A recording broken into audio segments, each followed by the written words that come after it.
Olá, seja muito bem-vindo a mais essa aula. Quem está falando aqui é o Márcio e vamos dar continuidade aqui no nosso curso de C Sharp, tá? Bom, na aula passada a gente viu aqui como funciona, né, a primeira estrutura de repetição aqui, que é o for. Agora a gente vai ver a próxima estrutura de verificação, que é o for each, tá? E vamos ver quais são as diferenças aqui, né, entre o for normal aqui que a gente tem que informar que a quantidade de interação que vai ser feita, né? E sobre o for each, né? Qual que é a diferença entre esses dois, tá? Bom, vamos entender o seguinte, né? Aqui o for a gente, no for normal aqui, né, na primeira estrutura de repetição, a gente precisa determinar aí uma variável de controle, né, que é o i, e depois a gente tem o teste lógico, né, que está falando ali que o i tem que ser menor que 10, e aqui o incremento do nosso teste, para não ficar executando para sempre, né? Não entrar num loop infinito. Então, a gente faz aqui a interação, tá? Bom, o outro for que a gente vai ver, ele é mais específico para percorrer coleções de dados, né? O que seria coleções? Como eu tinha falado na aula passada, sobre array, percorrer arrays de forma muito mais fácil do que a gente utilizar aqui o for, tá? O for normal aqui que a gente precisa definir realmente qual que é a quantidade de vezes que precisa ser executado. O for each não, ele já vai ser executado a quantidade de vezes necessária, né? Então ele vai percorrer tudo que precisa ser percorrido e terminar, né? Bom, vamos fazer o seguinte exemplo aqui, tá? Vamos percorrer e pegar, né, as informações de todos os drives do nosso computador, tá? Por exemplo, aqui eu vou abrir o meu Windows Explorer, né, para forma de comparação, e abrir aqui os drives, né? Eu vim aqui em My Computer, né, diz PC aqui, né? Eu tenho aqui os meus drives no computador. Tenho o C, eu tenho o drive D, eu tenho o E, que é um DVD, RW aqui, né?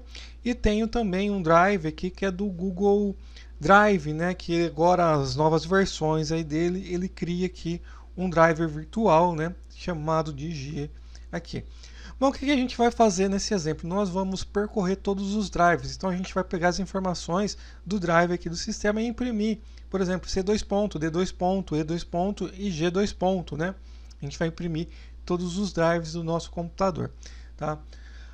E para isso, né, ficar mais fácil, para ficar mais fácil a gente percorrer isso, nós vamos utilizar o for each, que ele já vai saber a quantidade de drives certa do computador, né?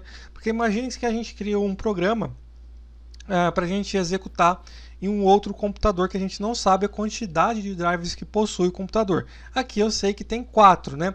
Aí eu poderia montar aqui nesse for falando que tem 4, né?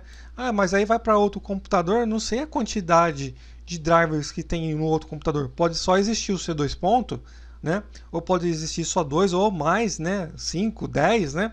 A gente não sabe qual que é a quantidade certa. Então nós vamos utilizar uma outra estrutura de repetição que já vai saber certinho qual que é a quantidade de interações que ele tem que fazer, tá? Então a gente não precisa saber isso.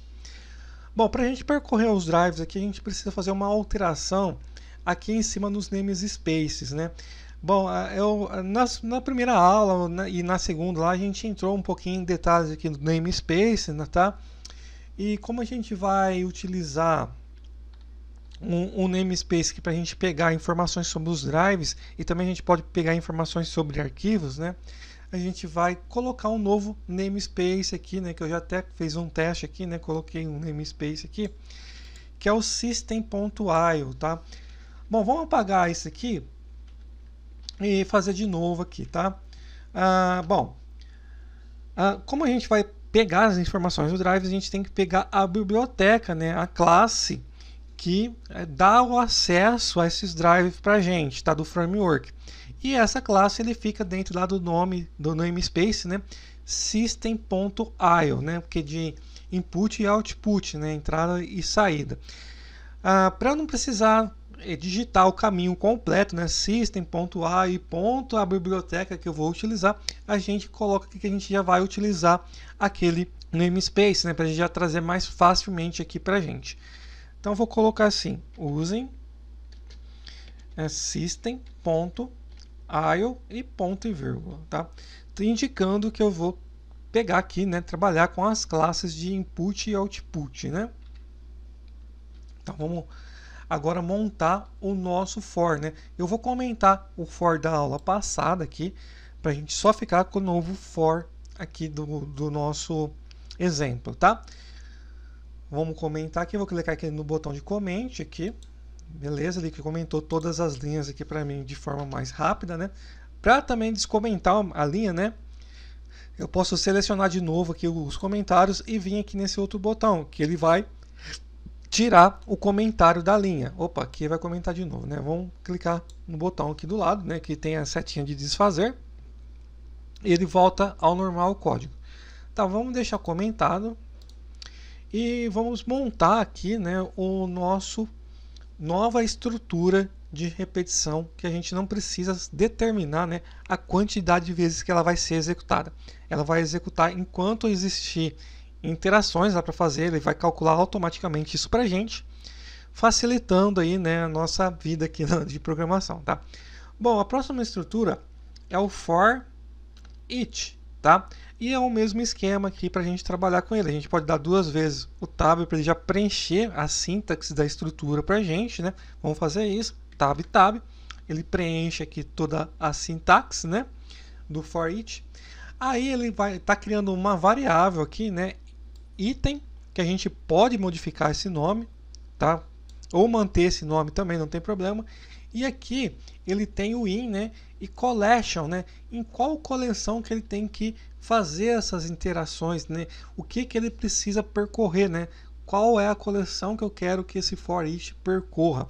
Então aqui obrigatoriamente a gente tem que mudar, né, e colocar a coleção que a gente quer que percorra, né? Porque ele já está até em vermelho ali que não existe, né, essa collection. É só uma dica aqui para a gente sobre a estrutura, né? Então ele montou a estrutura e pôs a dica e fala que ali eu tenho que colocar uma coleção, né, para ser varrida, né, para ele executar as interações aí em todos os itens da coleção. Bom, o item da coleção que a gente vai varrer, né, é do driver, né? Eu vou dar dois cliques aqui para selecionar tudo e vamos substituir essa palavra aqui collection, né, para drive info, que ele já faz parte lá do namespace que a gente importou, né? System.io.driveinfo, né? Que eu vou pegar as informações dos meus drives do computador. Então não importa quantos drives eu tiver, não importa em que máquina que eu for executar o meu sistema, né? Ele vai automaticamente pegar todos os drivers, né, do computador. Então vou pôr ponto aqui e tem aqui o método, né, que chama getDrivers, né, que ele vai pegar todos os drivers do meu computador. Então abre e fecha parênteses aqui, que é um método, né? Então aqui a minha variável i vai ser do tipo drive, minha variável item, né, no caso aqui vai ser do tipo drive.info, e ele vai pegar, né, todos os drives do meu computador. Aí eu posso imprimir, né, essa coleção de drives, né? Vou imprimir lá no console todas as unidades do drive pertencentes aqui no meu computador. Então vou pôr assim, console.writeLine, a minha variável item lá, né, que ela vai receber o conteúdo, né, total lá do getDrives, vai receber todos os drives, né, item, ponto, e o que eu quero pegar aqui das informações dos meus drives, né? Eu quero pegar o nome dele, né, que aqui ele está indicando que vai pegar o nome da unidade do drive, né? Aí ele fala aqui um exemplo, né? Por exemplo, C2.barra, né? Então ele vai trazer C2.barra, D2.barra, quantos drives tiver lá no meu computador, ele vai trazer nessa formatação aqui do exemplo, tá? Então é isso aqui que eu quero, get names e ponto e vírgula, tá? Percebeu que quando a gente está utilizando aqui uma propriedade, né, a gente está pegando uma propriedade e para exibir, né, ele não tem lá aquela questão da gente abrir e fechar parênteses, né? Uma propriedade, ele só vai trazer aquela informação que a gente está imprimindo, né? Então não há necessidade aí de abrir e fechar o parênteses, como aqui a gente fez, né? Quando é um método, né? Olha a diferença, né? O método lembra nas aulas anteriores lá que eu expliquei, né? Que o cubo aqui se refere a métodos, né? E cada método precisa ter aberto, abrir e fechar parênteses. E também a gente tem aqui a propriedades, que é a chavinha, né? Que a propriedade a gente não precisa fazer isso, abrir e fechar o parênteses, né? Regras aí de sintaxe, tá? Então, com apenas esse código aqui, né, bem simples, a gente vai ter acesso a todas as informações dos drives do sistema. Vamos dar o start aqui. E aqui ele imprimiu todos os drives, né? Só para comparação, vamos abrir aqui, voltar, né, no Windows Explorer. Aqui ele está mostrando C, então tem o drive C. O D, está aqui o meu drive D, 2 pontos. O E, ele vai trazer aqui o E, 2 pontos, que é o DVD, né? E o G, que é o drive lá do Google, tá? Então ele percorreu certinho aí todas as unidades do computador. Eu quis mostrar essa opção aqui, né, de percorrer o drive, que é uma opção bem mais tranquila da gente entender, né? E o for each, então, ele faz isso. A gente não precisa saber a quantidade de interações que ele precisa fazer, né? Que a gente tem que fazer. Ele vai pegar lá a coleção, não importando a quantidade de itens que tem lá dentro da coleção, e ele vai varrer um por um para mim e imprimir, tá? Diferente do for normal, tá? Bom, esse for each a gente pode utilizar em vários tipos de coleções, né, para percorrer coleção, e durante o curso, né, a gente vai trabalhar mais com as estruturas, mais com as estruturas de repetição, com as estruturas também de controle de fluxo. A gente vai trabalhando no decorrer do curso, né? E no decorrer que a gente for montar realmente um sistema, né? Então, primeiro aqui, né, nessas aulas iniciais, né, a gente está pegando a base da linguagem, né? A gente está aprendendo a escrita da linguagem, a sintaxe da linguagem, né? Entendendo os conceitos básicos, né? Os conceitos base da linguagem, para depois a gente ir construindo nossos sistemas, né? E utilizando esses conceitos aí, tá? Bom, então essa aula fica por aqui. A gente se vê na próxima aula.